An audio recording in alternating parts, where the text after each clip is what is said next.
এইখানে বেডগুলো সব ফাঁকা, লোকজন নেই আর? না। কজন থাকো তোমরা? আমি একা থাকি বাবু। এই ঘরে? হ্যাঁ।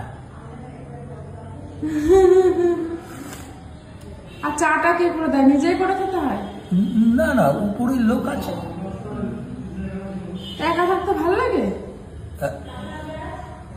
অনেক কিছুই ভালো লাগে না মা। বৃদ্ধাশ্রমে থাকতে কারো ভালো লাগে না মা। বঞ্চিতরা বৃদ্ধাশ্রমে থাকে। যদি কোনো সমাজে গিয়ে বলি বৃদ্ধাশ্রমে থাকে, মানুষ ঘৃণা করে। বুঝতে পেরেছ?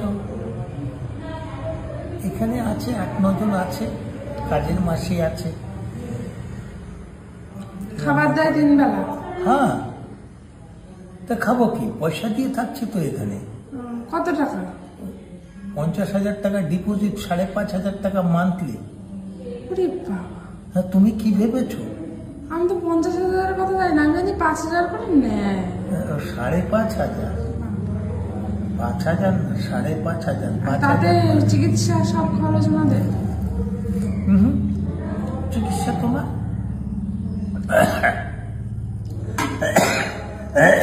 চিকিৎসা আমার আর কি।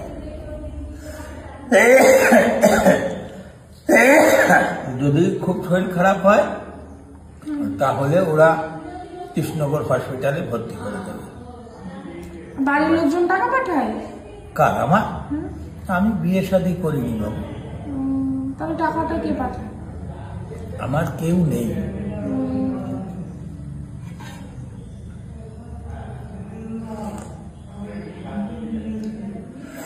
আর এমনি এই ঘরে 7-8 জন মিলে থাকতে হয়, তাই তো?